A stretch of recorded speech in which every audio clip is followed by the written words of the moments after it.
సుమారు ఇప్పుడే 88,215 కోట్లు ఖర్చుకి ఎంత ఖర్చు పెట్టాలి, ఏ రంగాలకి ఎసెన్షియల్ అమౌంట్ ఎంత ఎక్స్పెండిచర్ చేయాలని చెప్పినటువంటి మాటలో భాగంగా ఇది సప్తరంగాల సభా వెల్లువ శబ్ద తరంగాల ప్రజా బడ్జెట్ అధ్యక్ష.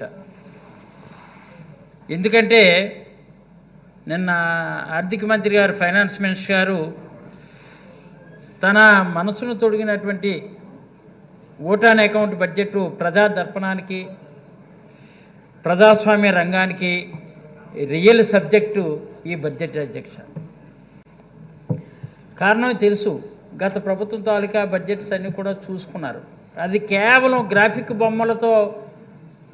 బొమ్మలతో డొమ్మా కొట్టే ప్రభుత్వం కల్లారా గతంలో చూసాం. కానీ అలాంటి ప్రభుత్వం ఇది కాదని, గాలి మాటలతో మేడలు కట్టే కవిత్వం ఇది కాదని నిరూపించారు అధ్యక్ష. నిన్న ఎఫ్ఎం గారు చెప్పినటువంటి మాటల్లో సుమారు 2 hours ఆయన ప్రతిదీ ఏదో చదివేసి వెళ్ళిపోవడం కాకుండా చదివిన దానికి అర్థాన్ని, పరమార్థాన్ని, యథార్థాన్ని తేటతలం చేశారనమాట. నిన్న అందరు కూడా క్లారిటీగా ప్రపంచ ఆర్థిక నిపుణులు ఏ విధంగా బడ్జెట్కి కేటాయింపుల్లో ఏ రంగాలకి ఎంతంత ఇస్తే రాష్ట్రం కానీ దేశం కానీ సర్వతోముఖ అభివృద్ధి చెందుతుంది అనే రీతిలో, అనే నీతితో నిన్న మాట్లాడిన పరిస్థితి మనం గమనించాం అధ్యక్ష. ఎందుకంటే గత ప్రభుత్వ హయాంలో మనం క్లియర్గా చూసాం. ఏ మాట చెప్పినా అవి నీటి మాటలు, నీటి బుడగలే తప్ప ముందుకు అడుగులేసినటువంటి పరిస్థితులు కనిపించేవి కావు. ఎప్పుడైనా ఏ దేశమైనా, ఏ రాష్ట్రమైనా సరే కొంచెం సర్వతోముఖ అభివృద్ధి చెందాలనుకుంటే విద్యకి, వైద్యానికి, వ్యవసాయానికి, 3 రంగాలకి మినిమం అది అత్యంత ప్రాధాన్యత ఇవ్వాల్సినటువంటి బాధ్యత ఏ ప్రభుత్వానికి ఉంది అధ్యక్ష. ఆ దిశగా అడుగులేసినటువంటి ఏకైక ప్రభుత్వం కానీ,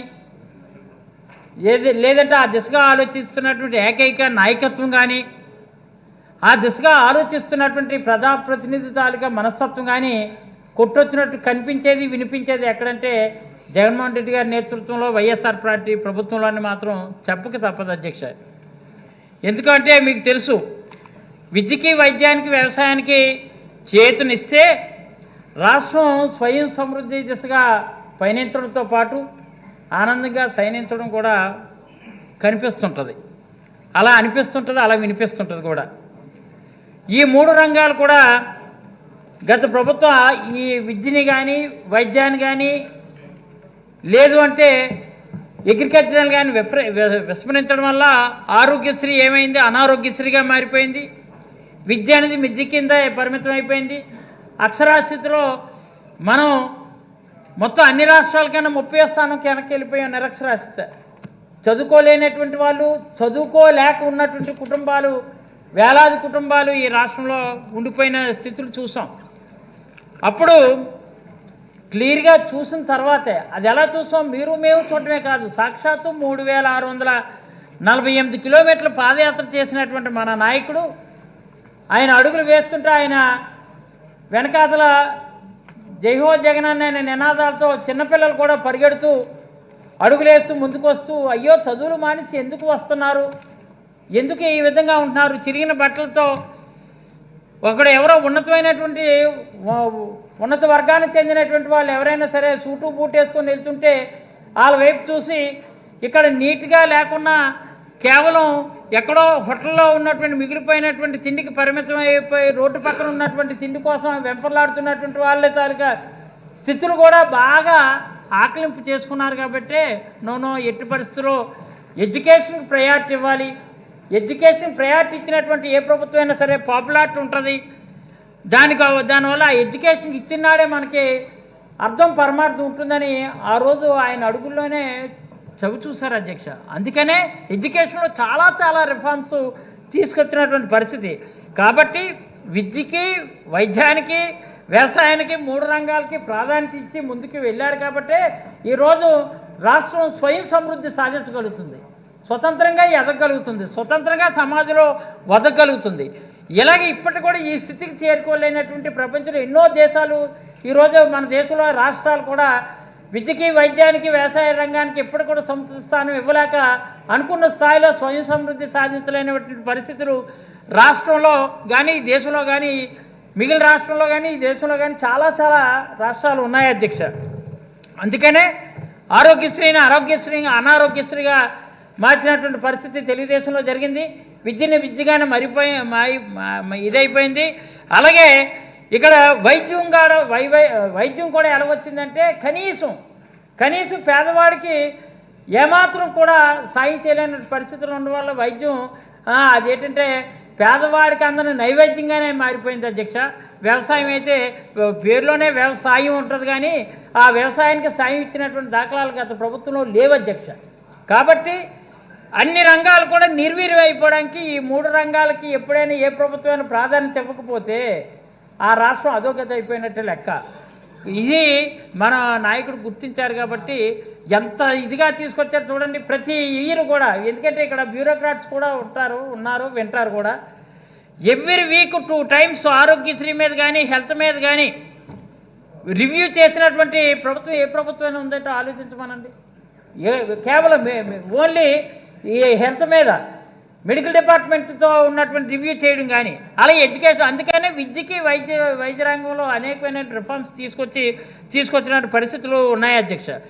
ఇలాంటి పరిస్థితుల్లో అక్షరాస్యతలో ఆంధ్రప్రదేశ్ ముందంజలో ఉండాలని హెల్త్ పరంగా దేశంలో 30వ స్థానంకి వెళ్ళిపోయిన దాన్ని ఈరోజు నెంబర్ 1 స్థానానికి తీసుకొచ్చారంటే ఇది గత 5 ఏళ్ళు మనం తీసుకొచ్చినటువంటి రిఫార్మ్సే దీనికి కొలమానం. అలాగే ఆయా రంగంలో చదువుతున్నటువంటి వాళ్ళ పట్ల అభిమానం అని మాత్రం చెప్పక తప్పదు అధ్యక్ష. కానీ ఈరోజు మన నాయకుడి సారథ్యంలో మన జగన్ సార్ నాయకత్వంలో వైసీపీ నేతృత్వంలో జీడిపిలో కూడా 3వ స్థానంగాను, విద్యారంగంలో 1వ స్థానంలోను, వైద్య రంగంలో 4వ స్థానంలోను, వ్యవసాయ రంగంలో 2వ స్థానంలోను దేశంలో ఉన్నత స్థాయికి చేరుకుందంటే అది పాలకుడి తాలూకా నైజం, అదే జగన్ గారి తాలూకా ఇజం, ఈ ప్రభుత్వం తాలూకా రిజం అని మాత్రం ఈ సందర్భంగా మనం చేస్తున్నాను అధ్యక్ష. ఇకపోతే ఇక విద్యకి వైద్యానికి వ్యవసాయ రంగానికి చేయూతనివ్వడం వల్ల రాష్ట్రం ఎంత స్వయం సమృద్ధి సాధించిందో నిన్న క్లియర్గా క్యాటికల్గా గణాంకాలతో సహా గౌరవ ఫైనాన్స్ మినిస్టర్ గారు చెప్పారు అధ్యక్ష. అంచేత మన సీఎం గారి తాలూకు ఏం కానీ, మన సీఎం గారి తాలూకు జగన్ గారి తాలూకు థీమ్ కానీ, మన సీఎం గారి తాలూకు డ్రీమ్ కానీ ఇవి ఎట్టి పరిస్థితుల్లో ఇక్కడ సార్థకత చేసుకోవాలని సాధించిన వైనాన్ని బడ్జెట్ క్లియర్గా గణాంకాలు ఇచ్చినటువంటి పరిస్థితులు మనం ఒకసారి లెక్కేసుకుంటే నిన్న బడ్జెట్లో 2,86,000 కోట్లు ఓటాన్ అకౌంట్ బడ్జెట్లో సుపరిపాలన ఆంధ్రావనిగా, సామర్థ్య ఆంధ్రావనిగా, మన మహిళారాణులు ఆంధ్రావనిగా, అన్నపూర్ణ ఆంధ్రావనిగా, సంక్షేమ ఆంధ్రావనిగా, సంపన్న ఆంధ్రావనిగా, భూభద్ర ఆంధ్రావనిగా, అంటే యాక్చువల్ రీసర్వే సంబంధించి సప్తస్వరాల సరాగాల సంగీత సామరస్య సస్యశ్యామల సువర్ణపాలన సాధించడం ఈ ప్రభుత్వం లక్ష్యమని ఈ బడ్జెట్లో పొందుపరిచారు అధ్యక్ష. అందుకనే ఇక్కడ ఉన్నటువంటి ప్రతి సభ్యుడు కూడా దీన్ని సమర్థించవలసినటువంటి అవసరం ఉంది. ఈ బడ్జెట్ని ఎట్టి పరిస్థితులు కూడా ఎప్రిషియేట్ చేయవలసినటువంటి అవసరం ఉంది అధ్యక్ష. ఇవి వచ్చే 4 ఏళ్లలో రాష్ట్రం వ్యవసాయ రూపేణ మనం లెక్కేసుకుంటే అధ్యక్ష, అగ్రికల్చరల్ రూపేణ ఓన్లీ అగ్రికల్చరల్కి ఎంత ఇచ్చారని చూసుకున్నట్లయితే 88,215 కోట్లు అధ్యక్ష. ప్రతిపాదించగా విద్యకి అయితే 33,898 కోట్లు, రూరల్ డెవలప్మెంట్ సంబంధించి చూస్తే 17,800 కోట్లు, అర్బన్ డెవలప్మెంట్కి 9,500 కోట్లు, వ్యవసాయ రంగానికి 14,386 కోట్లు, ఇరిగేషన్కి 12,036 కోట్లు. కొంచెం ఇరిగేషన్ కూడా కొంచెం ఇంకా ఎందుకంటే మా ఉత్తరాంధ్ర బాగా బ్యాక్వర్డ్ ఏరియా కాబట్టి మీరు కూడా ఉత్తరాంధ్ర సంబంధించినటువంటి స్పీకర్ కానీ డిప్యూటీ స్పీకర్ కానీ ఉత్తరాంధ్ర సంబంధించినటువంటి వాళ్ళు కానీ కొంచెం సజెషన్ ఏంటంటే ఉత్తరాంధ్రలో ఫైనాన్స్ మినిస్టర్ గారు అన్నీ చేసినా ఉత్తరాంధ్ర సంబంధించినటువంటి ఉత్తరాంధ్ర సుధీర శ్రవంతి కూడా ఇందులో కేటాయింపులో కొంచెం కలిపి ఉంటే బాగుంటుందని నా సలహా అధ్యక్ష. ఆ విషయంలో ఎఫ్ఎం గారు కొంచెం ఫైనాన్స్ మినిస్టర్ గారు ఈ విషయంలో గుర్తుంచుకోవాలనేది చేసుకుంటూ వెల్ఫేర్కి సంబంధించి ఉత్తరాంధ్ర సుజల శ్రమంతికి సంబంధించి మాత్రం మోస్ట్ ప్రయారిటీ ఇస్తే మనకి సుమారు 7 లక్షల ఎకరాలు సాగులోకి వస్తుంది. అది కేటాయింపులో ఓటాన్ అకౌంట్ అయినా ఆ కేటాయింపులో దానికి ఫస్ట్ ప్రాధాన్యత ఇవ్వాలనేది నా సలహా అధ్యక్ష. అలాగే ఇదే ఇప్పుడే ఇచ్చారు 10 minutes అయిపోయింది. లేదు ఓన్లీ 10 minutes. సంక్షేమానికి వెల్ఫేర్ సంబంధించి 44,000 కోట్లు, బీసీ వెల్ఫేర్కి సంబంధించినట్టు బీసీ సంక్షేమానికి 29,000 కోట్లు, ఎస్సీ సంక్షేమానికి 9,297 కోట్లు, ఎస్టీకి 4,133 కోట్లు, మైనార్టీకి 2,244 కోట్లు కేటాయించారు అధ్యక్ష. ఈ కేటాయింపులు ఎలా ఉన్నాయంటే ఏదో ఫిగర్స్కే కాదు, ఫిగర్స్ చూపించేసి మళ్ళీ అది ఈ గణాంకాలు ఓన్లీ ఆ ఫిగర్స్కే పరిమితం కాదు, కార్యరూపం దాల్చడం కోసం వాస్తవానికి అనుగుణంగా ఉండటం వల్ల ముఖ్య రంగాలు మెయిన్ ఏవైతే ఉన్నాయో, ఏవైతే డిపార్ట్మెంట్స్ ఉన్నాయో డిపార్ట్మెంట్ ప్రాధాన్యత ఇవ్వడం వల్ల నిన్న ఆర్థిక మంత్రి గారు ప్రవేశపెట్టినటువంటి బడ్జెట్ని మనం అందరం కూడా ఆమోదించక తప్పదు అధ్యక్ష. మత్స్య సంపద ఓన్లీ ఫిషరీస్ ఒక్కటి లెక్కేసుకుంటే అధ్యక్ష 2,43,000 మంది మత్స్యకార కుటుంబాలు చేపల నిషేధ కాలంలో ఈ రాష్ట్రంలో ఆర్థిక సహాయం 4,000 నుంచి 10,000 పెంచారు. ఇది చాలా గ్రేట్ థింగ్ అధ్యక్ష. ఎందుకంటే ఎవరు ఏ రంగమైనా వృత్తులు చేసుకుంటుంటారు, కానీ ఓన్లీ ఫిషరీస్కి ఇంత ప్రయారిటీ ఇచ్చి వాళ్ళకి కొన్ని ఇప్పుడు మనకి ఏంటంటే సీజను వర్షాకాలంలో ఎప్పుడైనా అతివృష్టి వచ్చినప్పుడు కానీ ఏదైనా తుఫాన్లు సంభవించినప్పుడు కానీ వాళ్ళు 1-2 నెలలు సముద్రంలోకి వెళ్ళి ఫిషింగ్ చేయడానికి కుదరదు అధ్యక్ష. అలాంటి మూమెంట్లో ఏదైతే ఆ నిషేధ కాలంలో ఉన్నటువంటి ఆ కుటుంబాలన్నిటికీ కూడా 4,000 రూపాయల నుంచి 10,000 పెంచారంటే ఇది చాలా చాలా ఎంతో ఉన్నతమైనటువంటి భావజాలు ఉంటే కానీ చేయరు. ఇది ఎలా వచ్చింది, ఈ ఆలోచన ఎలా వచ్చింది? పాదయాత్రలో చేసేటప్పుడు అప్పుడప్పుడు మా అమ్మరు కూడా గౌరవ ముఖ్యమంత్రి గారితో తడిచారు అధ్యక్ష. అప్పుడు అక్కడ ఉన్నటువంటి పరిస్థితులు ఆ ఫోటోలు అవి కూడా క్లియర్గా ఉన్నాయి. ఫిషరీస్ బీచ్ రోడ్ అంటూ వెళ్ళేటప్పుడు విజయనగరం శ్రీకాకుళం నుంచి వెళ్ళేటప్పుడు కుంభవరస కూర్చేస్తే అక్కడ ఉన్నటువంటి మత్స్యకారులందరూ పరుగున వచ్చారు. హరిపాదాన పుట్ట అంటే గంగమ్మ అని ఇందులో ఒక సాంగ్ కూడా ఉంటుంది శుభసంకల్పం సినిమాలో. అది ఏంటంటే క్లియర్గా కొట్టొచ్చినట్టు ఫిషరీస్ తాలూకా పరిస్థితులు ఎలాగ ఉంటాయి, ఏ విధంగా ఉంటాయి అని చూసిన తర్వాత ఆయన వేళ పాదయాత్రలో చూసినప్పుడు కూడా చూసారు, అయ్యో ఇంత ఖాళీగా ఉండిపోయి మనందరం కూడా కొంతమంది మిగిలినటువంటి వర్గాలు ఏమైనా ఉంటే జాలీగా ఉంటారు, కానీ వీళ్ళేమో ఖాళీగా ఉంటున్నారు, ఇక్కడ వీళ్ళకి జాలీ లేదు, ఎప్పుడైనా ఇలాంటి సంభవిస్తే మోలీ జరిగిపోతుంటుంది, వీళ్ళకి ప్రమాదం, కాబట్టి ఇలాంటి వాళ్ళకి సాయం చేయాలని ఆ రోజున ఆయన మనసులో ఆయన హృదయంలో ఆయన మదిలో తట్టింది. మదిలో తట్టినటువంటి అంశం ఈ 4,000 నుంచి 10,000 చేయాలనే ఆలోచన. కానీ అలాగే అక్కడ ఉన్నటువంటి వాళ్ళు మా పడవల మీద వెళ్తుంటారు, మీకు తెలుసు కదా, మన దగ్గర అంతా సముద్ర తీరం కాబట్టి. ఎందుకంటే నేను చెప్పేది ఏది కూడా ఇది ప్రభుత్వానికి భారం కాదు, ఇది ఇవ్వడం వల్ల ఎవరికి నేరం కూడా కాదు, వాళ్ళకి ఇవ్వడం ఘోరం కూడా కాదు. ఎందుకంటే సమంజసం అనమాట, వాళ్ళకి దినదనగానో పరిస్థితి అనమాట. అందుకని వాళ్ళకి ఇచ్చే పడవ మీద అక్కడ ఉన్నటువంటి షిప్పుల్లో వెళ్తున్నటువంటి వాళ్ళు బోట్స్ ఉంటున్నప్పుడు లీటర్ డీజిల్ 6 రూపాయల నుంచి 9 రూపాయలకి సబ్సిడీ ఇచ్చారు అధ్యక్ష. ఇది సబ్సిడీ, అది ఎప్పుడు ఏ ప్రభుత్వం అలాగా చేయలేదు, అది మన ప్రభుత్వంలోనే ఆ సంకల్పించినటువంటి పరిస్థితులు. ఇవన్నీ వాస్తవానికి అనుగుణంగా ఉన్నాయి అధ్యక్ష.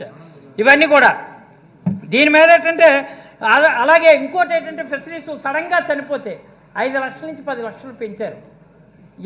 చూడండి, ఇవన్నీ కూడా ఏంటంటే ఫిగర్స్తో గణాంకాల రూపంలో ఇచ్చినటువంటి అన్నీ కూడా మాటలకు పరిమితం కాదు, చేతల్లో చూపించినటువంటి మన ప్రభుత్వం. కాబట్టి ఇక్కడ హౌసింగ్ అయితే ఇంక చెప్పక్కర్లేదు. టీడీపీ హయాంలో మొత్తం అంతా 5 ఏళ్ళు చూస్తే వాళ్ళు కేవలం 4,63,000 ఇల్లులు ఇచ్చారు. ఇల్లు పట్టాలు కదా, దీనిలో అయితే ఒక పట్టాలు కూడా లేవు. కానీ ఈరోజు ఇల్లు పట్టాలు 2019 నుంచి ఈ రోజు వరకు కూడా మొత్తం ఈ 5 ఏళ్ళలో 30,65,315 ఇల్లు పట్టాలు పంపిణీ చేసినటువంటి ఘనత వైఎస్ కాంగ్రెస్ పార్టీ ప్రభుత్వాన్ని మాత్రం చెప్పదలుచుకోండి. ఎందుకంటే మన వైసీపీ ప్రభుత్వంలో నేను ఇచ్చాం, అంచేత పట్టాలు ఇచ్చిన వాళ్ళందరూ మన చుట్టాలే, అది ఎట్టి పరిస్థితుల్లో మనం లెక్కేసుకోవాలి అధ్యక్ష. పట్టాలు ఇచ్చినటువంటి వాళ్ళందరూ చుట్టాలు కాబట్టి పట్టాను పొందినటువంటి వాళ్ళందరూ కూడా ఆ పట్టాలు వేసుకొని ఈరోజు జైహో జగనన్న అనే రీతిలో ఈరోజు మన వైపు నినాదాలు చెప్తున్నారు, మన విధానాలు నెచ్చాయంటే ఇది ఇది ఆలోచించాలన్నమాట. అంచేత జనరంజకమైనటువంటి పరిపాలన ఈ 5 ఏళ్ళలో అందించింది మన ప్రభుత్వం అని చెప్తున్నాను అధ్యక్ష. ఇది ఒక విషయం అధ్యక్ష. ఇక ఇది ఒకటే కాకుండా ఇల్లులు ఇది నేను ఏంటంటే ఇల్లు పట్టాలు చెప్పాను అధ్యక్ష.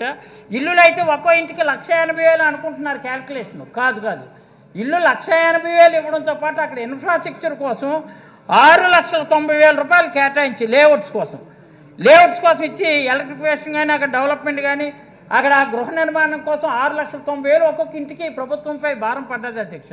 అంటే సో ఒక ఇంటి వాల్యూ చూసుకున్నట్టయితే పట్టాతో కానీ చూస్తే బిట్వీన్ 10 lakhs to 15 lakhs వరకు కూడా మనకి ఒక ఎసెట్ని క్రియేట్ చేసినటువంటి ఘనత ఉంది. అందుకనే ఎప్పుడో గత ప్రభుత్వాలు గడిచినటువంటి ప్రభుత్వాలు ఇల్లు ఇవ్వచ్చు, మనం ఇల్లు ఇవ్వలేదు, ఊర్లు ఇచ్చాం.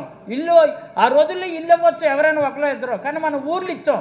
ఈవేళ జగనన్న కాలనీలుగా ఎక్కడ చూసినా ఎందుకు మా చోడవరం నియోజకవర్గంలోనే సుమారు 110 లేఅవుట్లు ఉన్నాయి అధ్యక్ష. అది పరిస్థితి. అలా మీ దగ్గర కూడా ఉంటాయి, అలా ప్రతి మెంబర్ దగ్గర కూడా ఉంటాయి అధ్యక్ష. ఈ పథకాల్లో టోటల్గా ఈ పథకం కింద 22 లక్షల ఇల్లులు కేటాయించగా ఇప్పటికే 9 లక్షల ఇల్లులు కట్టుకున్న అధ్యక్ష.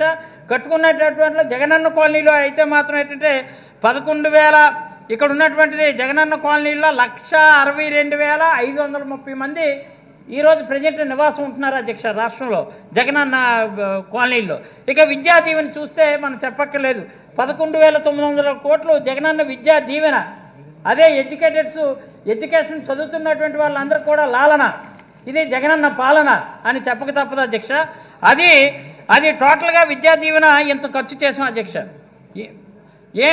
అలాగే ఇక్కడ ఎంతోమంది ఉన్నత విద్య చదువుకోవడానికి ఇది చాలా దోహదపడ్డది. ఎస్సీలు కానీ, ఎస్టీలు కానీ, బీసీలు కానీ, మైనార్టీలు కానీ ఇదివరకు ఉన్నత స్థాయికి ఉన్నత చదువుకి వెళ్ళాలనుకుంటే అసలు నేను అబ్రహం లింకన్ గురించి చెప్పాను. నిజమే, ఆ రోజుల్లో ఎవరో ఫారెన్ అప్పుడు వెళ్ళడం అంటే ఆ రోజుల్లో ఎప్పుడు 1936 ఇలా దాని ముందు వెళ్ళాలంటే తక్కువని. కానీ ఈరోజు కూడా చాలామంది మన వెనుకబడిన జిల్లాల్లో అయితే ఎక్కడ అబ్రాడ్ వెళ్ళడం కానీ ఏదో యుఎస్ వెళ్ళడం కానీ ఇవన్నీ చాలా తక్కువ. కానీ గౌరవ ముఖ్యమంత్రి గారు ఎప్పుడైతే విద్యా దీవెనకి ఇచ్చి ఫీజు రియంబర్స్మెంట్ 100% ఇవ్వడంతో పాటు ఈరోజు వసతి దీవెన ద్వారా వాళ్ళు చదువుకోవడానికి ప్రోత్సాహాన్ని ఇవ్వడం వల్ల, ఉత్సాహాన్ని కలిగించడం వల్ల వాళ్ళలో ఉన్నటువంటి నిరుత్సాహం పోయి ఈరోజు ఏంటంటే ఫారెన్ వెళ్ళి ఎంతమంది వేలాది మంది చదువుతున్నారు. కాబట్టి ఎస్సీలు కానీ, ఎస్టీలు కానీ, బీసీలు కానీ, మైనార్టీలు కానీ ఎంతోమంది ఈరోజు ఉన్నత ప్రమాణాలు మెరుగుపరిచే విధంగా మనం ఎడ్యుకేషన్లో రిఫార్మ్స్ తీసుకొచ్చాం అధ్యక్ష.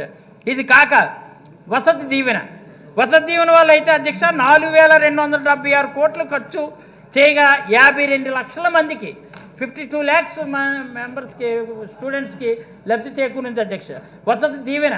ఎందుకంటే ఇవన్నీ ఐడియాస్ అన్నీ కూడా ఎలా వచ్చాయంటే ఆ రోజు ఉన్నటువంటి ఎవరో బ్యూరోక్రాట్స్ వచ్చి ఏదో సలహా ఇవ్వడమో, లేకపోతే ఎక్కడో బాగా అనుభవదారులు వచ్చే సలహా కాదు, అనుభవపూర్వకంగా ఆకలింపు చేసుకుని, అవగాహన చేసుకుని, అర్థం చేసుకొని 3,648 కిలోమీటర్లు పాదయాత్ర చేస్తున్నప్పుడు చదువుకోలేక దీనస్థితి గమనించి వీళ్ళ పట్ల ఏదైనా ఒక మంచి నిర్ణయం తీసుకోవాలి. నిర్ణయం తీసుకుంటే వీళ్ళు చాలా మట్టిలో మాణిక్యాలు వెలుగులోకి వస్తారు, పైకి తీసుకెళ్ళొచ్చు అనేది ఆలోచన చేశారు. కాబట్టి వసతి దీవెన పెట్టి సంవత్సరం ఈ లాస్ట్లో ఉండి చదవాలంటే ఇబ్బంది, అంచేత అక్కడ ఉన్నటువంటి సిబ్బంది కూడా ఇబ్బంది పెట్టే పరిస్థితి ఉంటుంది. కాబట్టి వాళ్ళకి ఇబ్బందులు లేకుండా మనం ఏదైనా ప్రొవైడ్ చేయాలని ఆ రోజు గౌరవ ముఖ్యమంత్రి గారు ఆలోచించారు. కాబట్టి వసతి దీవెన ద్వారా సంవత్సరానికి 2 times 10,000, 20,000 రూపాయలు ఇవ్వడం అధ్యక్ష. ఇది వసతి దీవెన సంబంధించి. ఇకపోతే ఇంకా బీసీ సంక్షేమం గురించి చెప్పక్కర్లేదు. ఎప్పుడైనా గడిచిన ప్రభుత్వాలు కానీ, అంతకుముందు ఏ ప్రభుత్వాలు కానీ 71,740 కోట్లు 71,740 కోట్లు బీసీ సంక్షేమానికి ఖర్చు పెట్టిన దాఖలాలు గతంలో ఏ ప్రభుత్వం స్వతంత్రం వచ్చిన తర్వాత ఇంత ఖర్చు పెట్టలేదు. వెల్ఫేర్ కోసం ఇంత ఖర్చు పెట్టే పరిస్థితులు రాలేదు. మనకి వాతావరణం కూడా అనుగుణంగా కరోనా లాంటి విపత్తు వచ్చాక ఇలాంటిది లేదు అధ్యక్ష. కాబట్టి ఇవన్నీ ఎందుకంటే ఇది ఖర్చు చేసాం, 71,000 ఖర్చు చేయొచ్చు. ఖర్చు చేసినా అందులో ఎంతో కొంత ఒక 2 కోట్లు, 3 కోట్లు, 5 కోట్లు, 10 కోట్లు మిస్యూజ్ అవుద్ది. కానీ మిస్యూజ్ అవ్వకుండా, రూపాయి కరప్షన్ లేకుండా, వేరే ఆప్షన్ లేకుండా 71,740 కోట్లు ఖర్చు పెట్టినటువంటి ఘనత కూడా మన ప్రభుత్వం ఉందని సగర్వంగా మనం చెప్పగలుగుతున్నాం అధ్యక్ష. అందుకనే ఈరోజు సంపన్న ఆంధ్రగా అలా ఇండస్ట్రియల్ పాలసీని తీసుకొచ్చి 2023-27 ఈ 5 సంవత్సరాలలోకి ఇండస్ట్రియల్ కొత్త పాలసీని తీసుకొచ్చారు అధ్యక్ష. మనం industrial policy, AP industrial policy అని ఉదాహరణకు విశాఖపట్నంలో సమ్మిట్ నిర్వహించారు.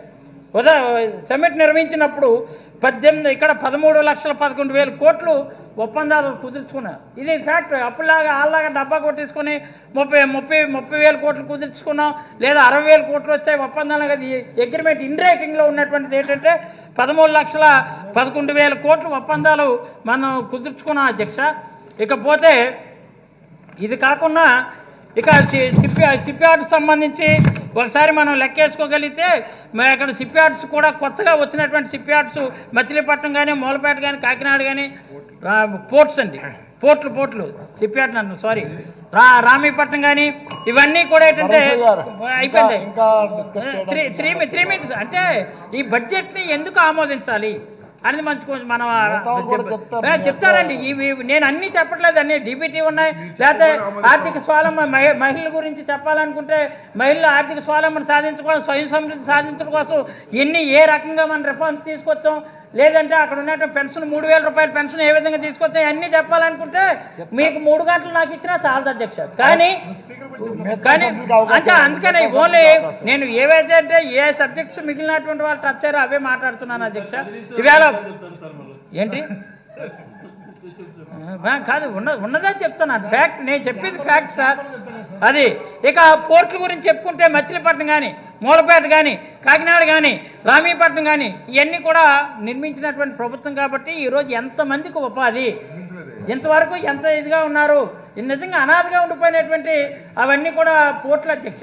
అనాథగా ఉన్నటువంటి వాళ్ళందరూ కూడా ఆ ప్రాంతంలో ఉన్నటువంటి వాళ్ళకి ఉపాధి చూపించి అది చేయడం కోసం 75,000 మందికి ఈరోజు ఉపాధి చూపించారు అధ్యక్ష. ఇది మనకి గ్రేట్ కదా. అది ప్రజలకు తెలియకపోతే అట్లా.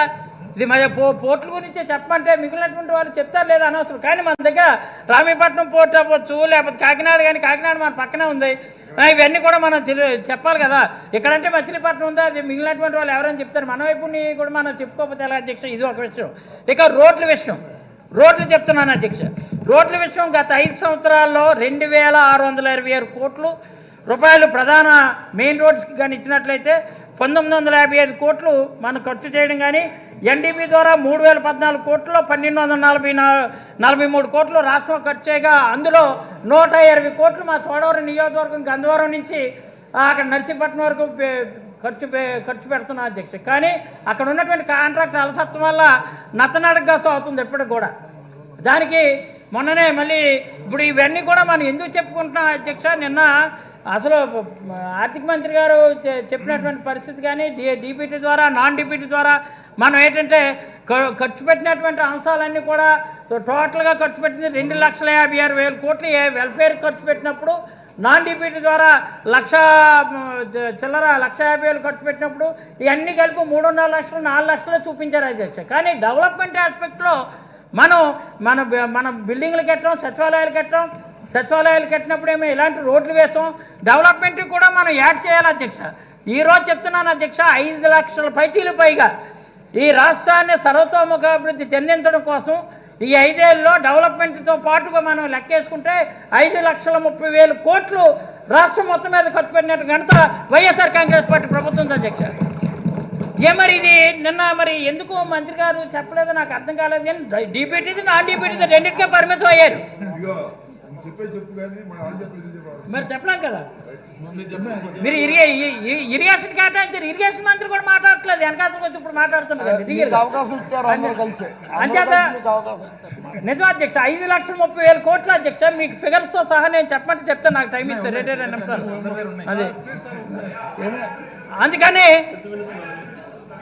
ఇంకో విషయం అధ్యక్ష, అందుకని ఇప్పుడు ఉన్నటువంటిది కాంట్రాక్ట్ అలసత్వం అయితే గవర్నమెంట్ మీద పడే ఏడే పరిస్థితులు ఉన్నాయి అధ్యక్ష. ఇకపోతే ఇంకా ఒకటే అధ్యక్ష, ఇంకా నేను మిగిలిన వాటి గురించి చెప్పను. ఒక చిన్న విషయం, ఓన్లీ 1 మినిట్. ఇప్పుడు జనరల్గా ఒకటి మాత్రం మనం అనుకోవాలి అధ్యక్ష, మిగిలిన దేశాలతో కానీ, మిగిలిన దేశం కానీ, మిగిలిన రాష్ట్రాలు కానీ మనం కంపేర్ చేసుకుంటే మనం భగవంతుడు ఇచ్చినటువంటి వరం కానీ, భగవంతుడు ఇచ్చినటువంటి ప్రసాదం ఏంటంటే హ్యూమన్ రిసోర్సెస్ మనకి ఎక్కువ అధ్యక్ష. రియల్గా న్యాచురల్ రిసోర్సెస్ ఒక పక్క, హ్యూమన్ రిసోర్సెస్ వేరొక పక్క రెండు కూడా మనకు ఉన్నాయి. ఇది ఎంత బాగా సద్వినియోగం చేసుకుంటే ఆ ప్రాంతం కానీ ఆ దేశం కానీ ఆ రాష్ట్రం కానీ అభివృద్ధి చెందుతుంది అధ్యక్ష.